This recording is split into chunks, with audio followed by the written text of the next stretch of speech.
All right, all right. Hello, all you sports fans out there in podcast land, and welcome once again to another edition of Babbling Brooks, your new favorite podcast, where I, your host Brooks, try to bring you some of today's sports news with just a little twist of my point of view.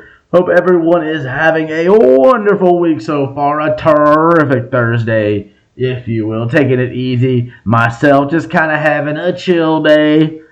Gotta go back to work tomorrow, get myself in optimal working condition, I guess. Because last week wore me out, the end of it a little bit. But I'm all good. Not all good, but, good enough. As they say, nothing to really complain about. And I wasn't like, ain't nobody gonna listen anyway, like they say. So what's the point complaining? We'll start out, we'll try to find the positives today. We'll be talking mostly about the Hawks' season opening loss last night in Charlotte to the Hornets. It's a lot of missed opportunities in this game. It felt like one the Hawks coulda, shoulda won kind of thing. But hey, there's 81 more left to go. It's a long season, like Trae Young said in his post-game comments. I believe, a lot of time to correct mistakes from last night. I believe a lot of the stuff that we saw not go right in last night's contest could be chalked up, in most cases, to rust and being a little bit out of sync. Because there were times where this team looked pretty in sync and it looked nice. But there were also just large gaps where it was like 5 minutes at one point in the third quarter where the Hawks just didn't make any field goals, didn't make any shots. Only one three-pointer in the entire first half come from Jalen Johnson. Trae Young did not hit his first three-point shot until the fourth quarter, which I don't see happening on a regular basis. Last year's Trae did feel like never really quite found his shot. I think this year's going to be different, but this hopefully isn't a sign of things to come. And I don't think it is. Because you got some preseason games and you practice together, but ain't nothing like, I would assume, because obviously I've never played anywhere close to the NBA, but it's a little different when you suit up and you go out there and it's for real. You're fully into this. You're fully going. It's the first time that these guys have played like that, because the preseason is the preseason. Yeah, it's games technically, but it's practice games. And the only other time they're playing is practice against each other. So the first time they've really gone full tilt as a full unit with the new, missing John Collins, obviously, who I saw had a double-double in his Jazz debut, had like 15 points and 10 rebounds or something. So good for him.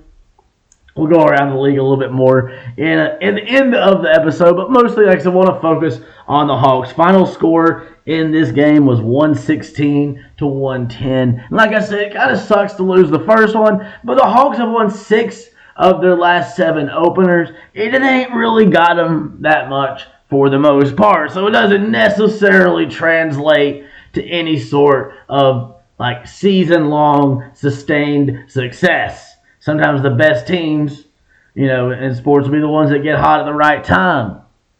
The Phillies were hotter than the Braves. At least, hey, thank God the Phillies lost. People are complaining about Diamondbacks in a Rangers World Series, and I love it. Because I was worried the Phillies were going to win it all this year, and I didn't want to have to deal with that.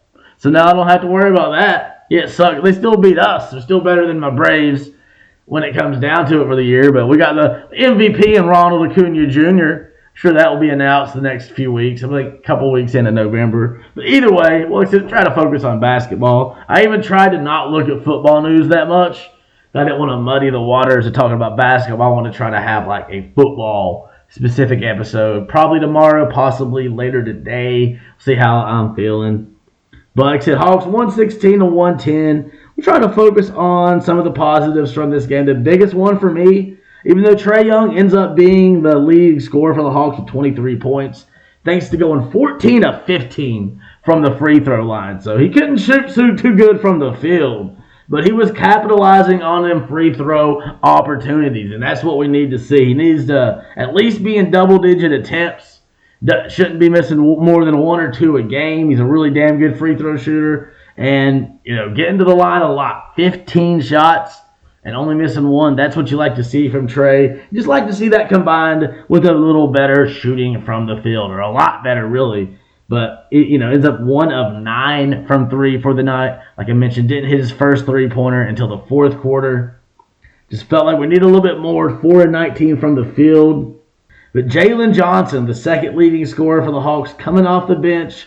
We knew he'd have a larger role this season with John Collins gone, showing a lot of growth last year for Jalen Johnson in somewhat limited opportunities. So this year, going to be more minutes for him, going to be more minutes for Saddiq Bey. We got in that trade last year, and Saddiq got the start at power forward, but Jalen Johnson putting in a lot of quality minutes. And it was a key part of the bench kind of helping spark some things to life there for the offense. A little run at the end of the first quarter and beginning of the second quarter. We had an awesome little sequence where it was like Bogey had a dunk and then a steal, followed by a dunk, and then then he gets the steal to dunk and a steal. Then he gets a steal or steal and a dunk. Yeah, let me get the order right. Sorry. Gets a steal and a dunk, followed by, he gets another steal. Jalen Johnson with the dunk. Then Jalen Johnson got the steal. And, looks like, Trae's going to put up a layup. Like, nope, Trae off the backboard. Jalen Johnson slams it in. It was a beautiful little sequence. He had 13 points at the end of the first half. So, slightly quieter in the second half, 8 compared to only 13. But still, a career-high night by a decent amount for Jalen Johnson. He also had 7 rebounds, a couple assists. We already mentioned a couple steals for him, and 1 block. So if he can build on this success, it's a very encouraging first night of the season. Even though he came off the bench. And I liked what Coach Quinn Snyder was saying after the game. He's like, I'm trying to tell y'all it's not like a binary decision. The whole talk all along, even coming from me and other people, of course, is it Jalen Johnson or Saddiq Bey? And it looks like the answer is going to be both, even if Saddiq Bey got the start. Both of them in similar minutes. Both don't know exactly the same minutes. Both played 29 minutes in this one. And both were provided some key sparks. Jalen Johnson there early on, there in the first half, which felt like a chance the Hawks had to really take over this game when they got up to an 11-point lead there in the second quarter. But instead, the home team gets some momentum. And the Hornets closed out that first half on an 11-3 run. A lot of that, Terry Rozier, a.k.a. Scary Terry, who just seems to always, whenever the Hornets and the Hawks play, they're going back to his time with the Celtics. But especially lately, like last year when it comes down to Hawks and Hornets, Terry Rozier, just a thorn in the side. And he took over at one point. He was a big part of that run. Also had a couple of key scores in the fourth quarter. But when you really saw him, he had 11 of his 24 points there in the second quarter and just felt like he was scoring nonstop. Big part of the Hornets staying in this one, giving them a chance. And the Hawks never able to get it going consistently enough. But, you did appreciate what Bey was able to do. Had 11 points in 4 minutes at one point. There, that third, I think it was early on in the fourth quarter, into the third quarter, somewhere along those lines. So good to see him get some key points. He ended up with 15 points. And the big thing was Saddiq Bey. He had the 15 points. He had the 5 rebounds. More importantly, Saddiq had 5 steals in this one.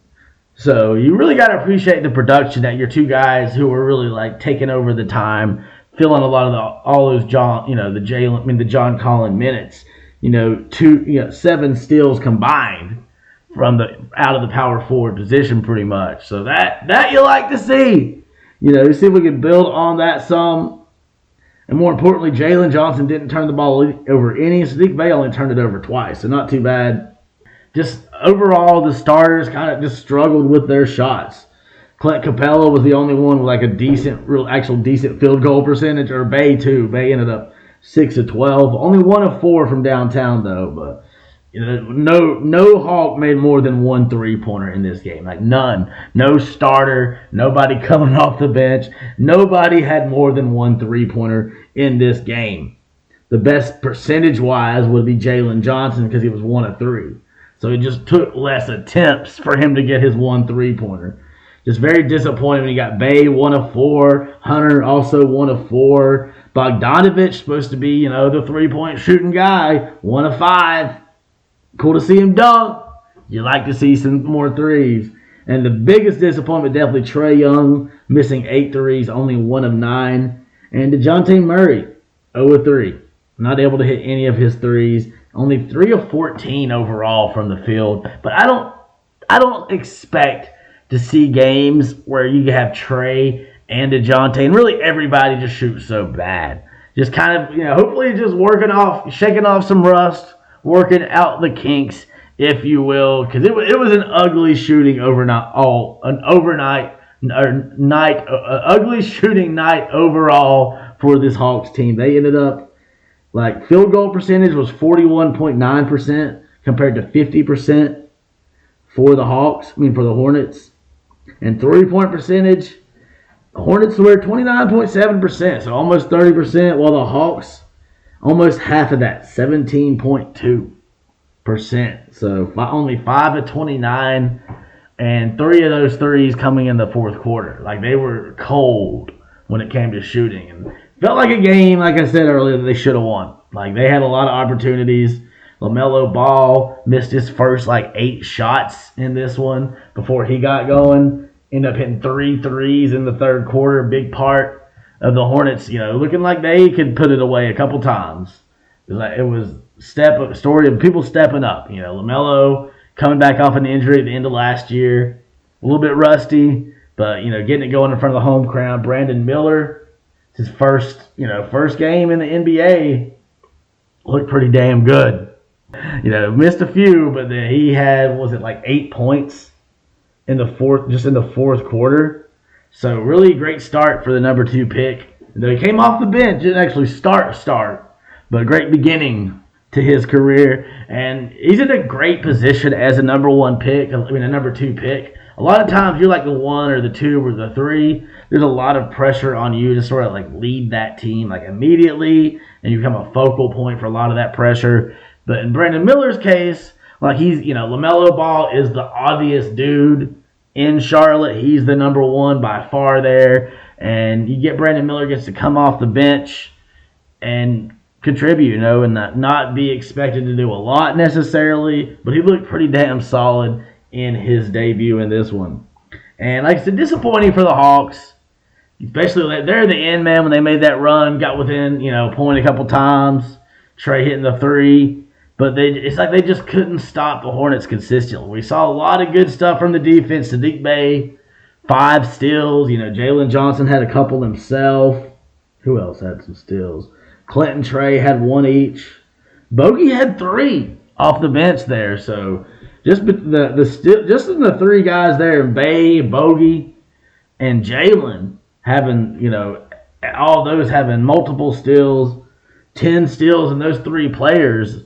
That is an encouraging sign to take forward into the rest of this season. You'd like to see more blocks. Only had 1 block as a team, Jalen Johnson. The Hornets definitely had some blocks on us. P.J. Washington doing a good job at the center. How many blocks did they have? Yeah, Hayward and Williams had a block. Yeah, Williams was the one that had the block. That was the Hornets announcer was he emasculated him when he blocked Trae. I'm that's a little harsh.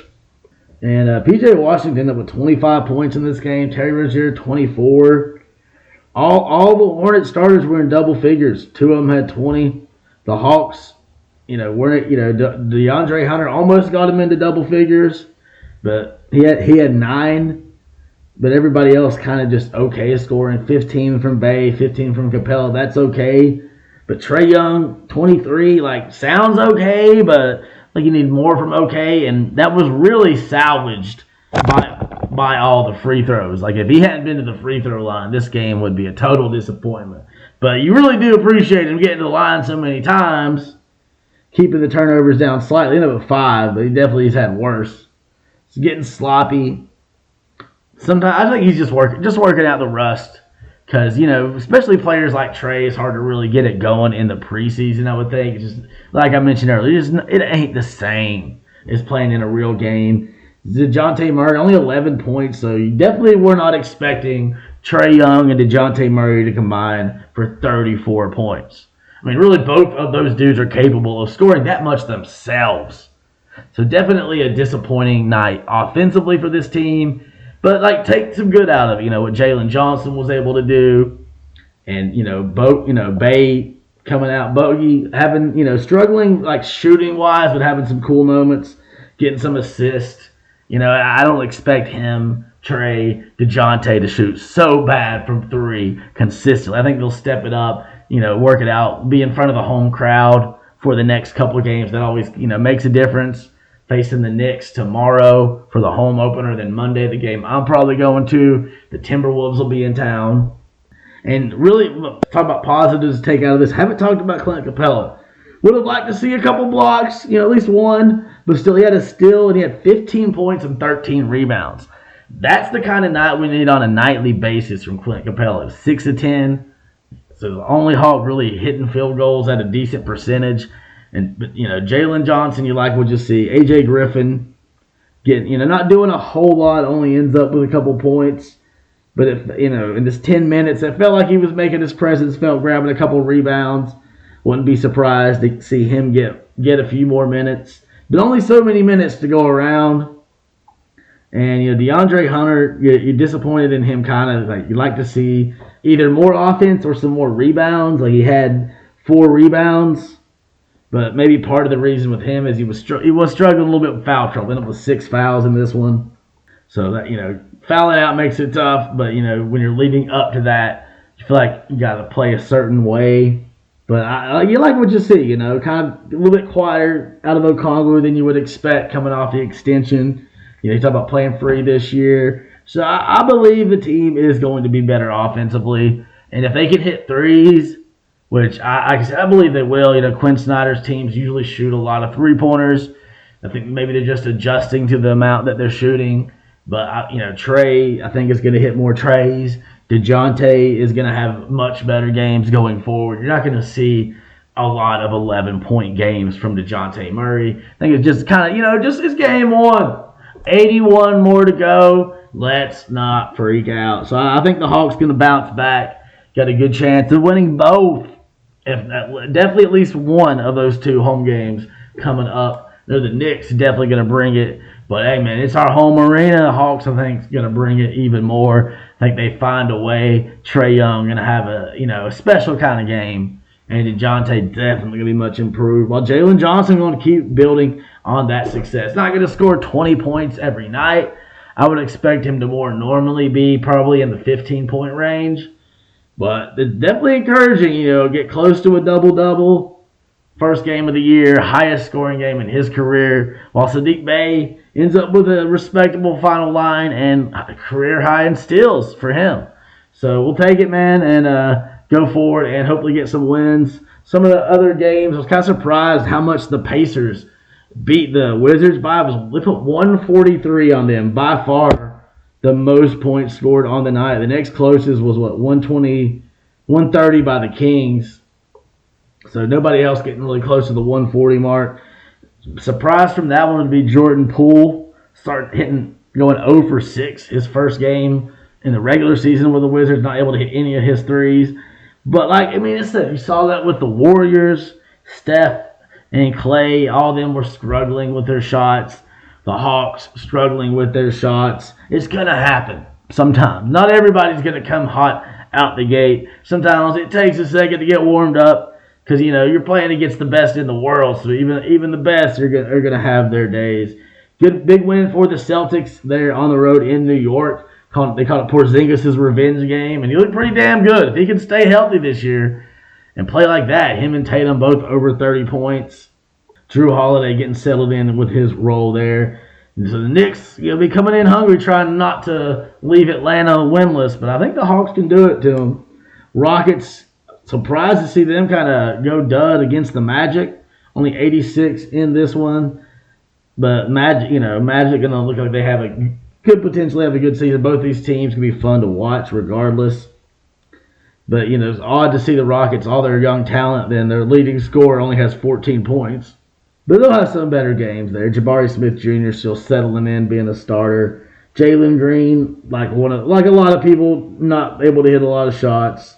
Amen Thompson, his first game, 5 rebounds, 8 points. Not able to hit a shot. It was really cool seeing his brother end up with 5 blocks for the Pistons, and they're really close game. Man, the Heat, a couple times, look, they put the Pistons away. Up 19 points near the end, but had to scramble. Only ended up with a 1-point win. Good job for the Pistons. They'll be fun to watch this year, too, just like those other teams I mentioned. Cade Cunningham trying to stay healthy this year. It's 4-9 from downtown, 30 points in this one. On the road, this is in Miami.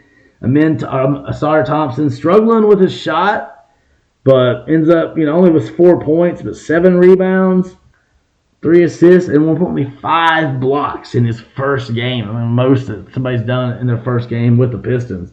And also on top of that, they had Jalen Duren, another young guy, coming, I think it's his second year, 4 blocks in this one to go with 14 rebounds and 17 points. So this is a team, man, is a dark horse candidate, make some noise sort of at the back half of the playoff sparks. Got Marcus Sasser coming in his first game, came out of Houston, 8 points off the bench. Marvin Bagley Jr. or Marvin Bagley the thirds are 8 points off the bench. This team is it's a young team, but man, they got a lot of talent. You get two guys that are both listing as centers that started this game, and Isaiah Stewart, Jalen Duren, both ended up with 14 rebounds apiece and at least 14 points. Isaiah Stewart had a 14-14 game. Jalen Duren was the 17-14 game. So if you get production like that out of your center / starting power forwards, and then your point guard, 30 points, 9 assists, you like your chances, especially when, first game ever, Asar Thompson, you don't need him to score a lot of points the way everybody else scoring. And the scoring will probably come, but you come right out the gate with a 7 rebound, 5 block, 3 assist game. Like you're a Pistons fan, you're listening, Johnny. That's something you like. This is a very encouraging opener for this Pistons team, despite losing to the Heat. They put up a damn fight, and just you get numbers like that. That's the thing with these teams, like the Rockets, the Pistons, the Magic, the Thunder. Sometimes, they're gonna struggle. They're gonna have some ups and downs, some bumps. But damn, they got some young talent, and the young part means there's gonna be mistakes, but the talent could be potentially next level. All these high draft picks they've been able to get. There is a benefit to not being very good for a few years sometimes if you've got your own picks, and then you get a few other people's picks too and make some trades. I mean, and the Pistons also got James Wiseman. Didn't do much in this one, but that's like someone coming off your bench that has a lot of potential. But he's already behind Bagley, Duran, and of course going blank, Stewart, Isaiah Stewart. I mean, those are guys all like 22 and younger who've got a lot of talent. And then you, especially having Duran and you'll keep going blank. Duran and Stewart. Sorry, I'm distracted. My hand is killing me today, so I'm trying not to focus on that pain. But that's some hope there for the Pistons. Their team definitely to keep an eye on in there. The Cavaliers beating the Nets by 1 in Brooklyn. Thunder in Chicago rolling all over the Bulls. 124-104. Shai Gilgeous-Alexander put himself on the map last year. Could put himself in some serious contention for the MVP if he has another season like that. Seems like he is primed to build on that success. 31 points in this one. Quiet one for Chet Holmgren in his first game. But still got 11 points, 2 of 3 from downtown in 25 minutes. No blocks. I think that'll come. Only 4 rebounds, but I think he's someone to keep an eye on. This is going to be a fun team to watch. Another team. We got a lot of draft picks. Still got a lot to get from all the trades they made over the last few years. But Josh Giddey, 16 points as a starter. One of the Jalen Williams has had 16 points in this one. So a lot of young talent. Definitely disappointing for the Bulls. I know, Lonzo Ball not going to play this year, it looks like. But still, you expect more out of some of these guys. Zach LaVine only had 16 points. DeMar DeRozan, the leading scorer, with 20 points. But they were minus 29 with DeMar on the court in this one. So that's definitely surprising. That's the worst on the team. So the leading scorer, but the team not great with him on the court in this one. While SGA and Josh Giddey, their team was plus 19 with them on there. So big first win for the Thunder on the road. Pelicans getting a win over the Grizzlies. Good job for Xavier Tillman stepping in, trying to fill the spot there at the center. Obviously, they're going to be missing Ja Morant. Marcus Smart, 6 of 11 from the field, including 2 threes, 17 points his first game with the Grizzlies. Derrick Rose, 8 points off the bench. So good for him. This team going to try to stay afloat, not be too bad while they're missing Ja Morant. And I think they've got the potential to win some games. Excuse me. Jaren Jackson Jr., a kind of quiet game. He was 0 of 5 from 3 and only ended up with 8 points, 5 rebounds. So I think he'll have some better games.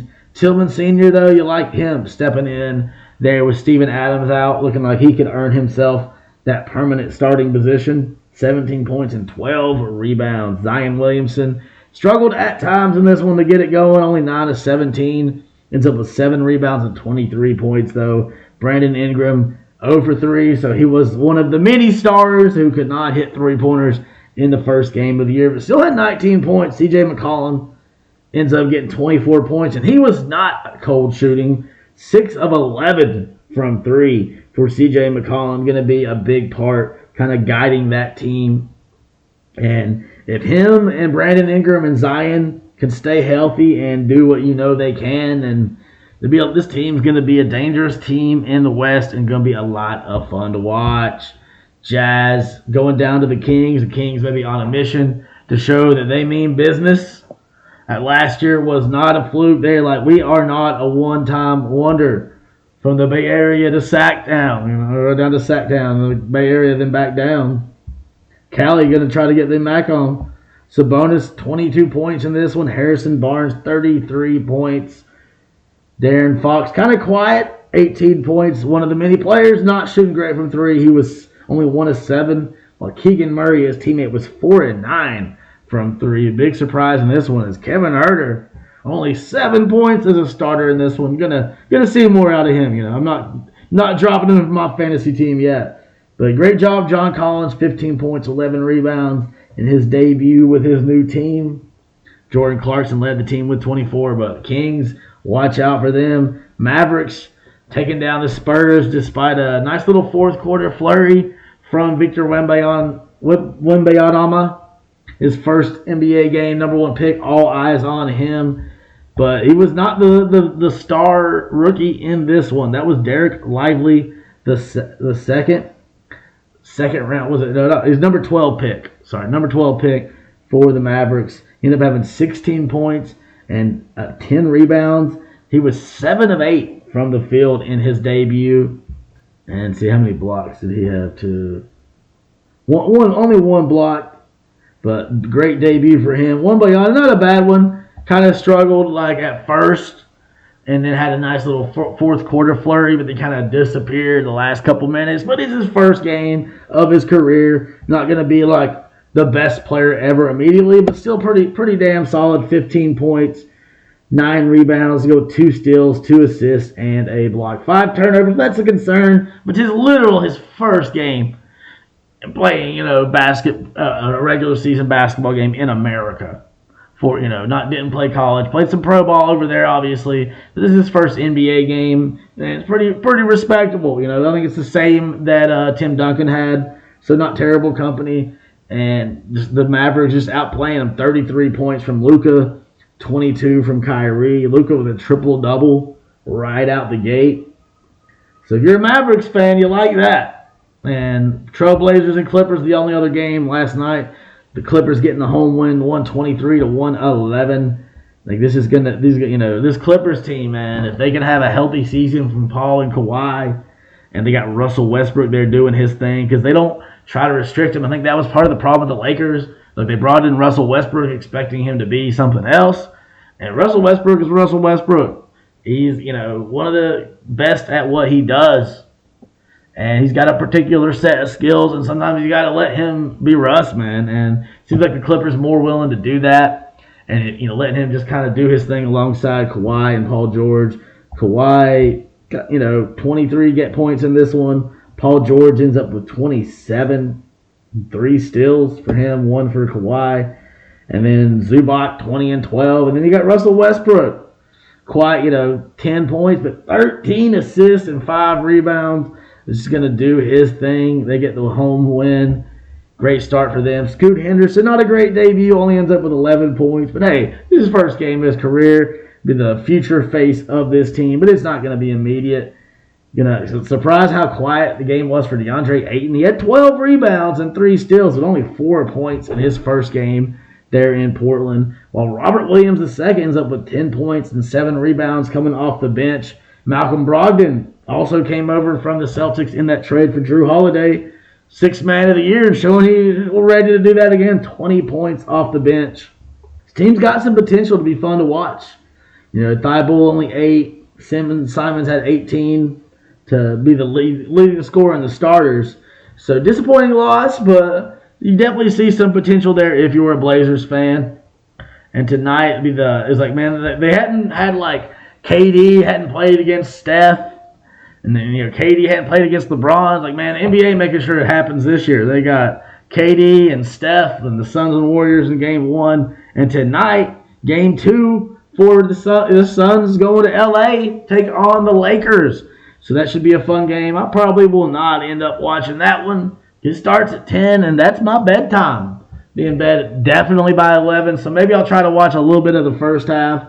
First game tonight will be the last 2 teams to play their first game of the season. The 76ers up there in Milwaukee. No James Harden, the big news in this one. He waited too long to come back, so that he's in Philly trying to get ready for the home opener coming up this weekend. This will be the regular season debut of Game Time in Milwaukee. Damian Lillard, Giannis Antetokounmpo, the offensive firepower those two have. This team, a lot of people, it's coming down to them and the Celtics for who says everybody says the best in the East, and be a time for the Bucks to make a statement. Joel Embiid wants to do his thing, coming off that MVP, but it's gonna be a tough one, man. I think the Bucks gonna get the home win, and only a doubleheader tonight after all the games last night, and then a lot of basketball this week. It's gonna be a lot of fun. Definitely gonna try to watch some of that. Gonna try to watch some of Thursday night football. Bucks and Bills. Be rooting for the Bills to put a hurting on the Panthers division rival. And we'll talk about, I'm going to do my best. I'm going to do an episode tomorrow. Talk about football. Talk about the results of tonight's game. And then also talk about the Panthers. What their option, look what the chances are of them finally getting a win with Houston coming to town. Spoiler alert, I'm going to predict a win for the Panthers. We'll talk about how that could happen and what needs to happen for that to happen. So it'll be a happening episode. Talking about some Football Friday episode, and I promise to actually do it this time. No matter how tired I am after work tomorrow, I'm going to make sure to bless y'all with some babbling. Hope y'all have a great rest of your evening. Enjoy the football. Enjoy the basketball. Great time to be a sports fan. The World Series is teams I don't hate. So I can watch that without having all them hateful feelings come up. So go D-backs, man. Let's rep for the National League. But I won't be upset either way. But now that the Phillies are out, I'm actually going to try to watch the World Series, and that starts tomorrow. All the great things going on in sports world. What a time to be a fan. What a time to be alive. Hope you all have a wonderful day. This is Babbling Brooks signing off. Peace out.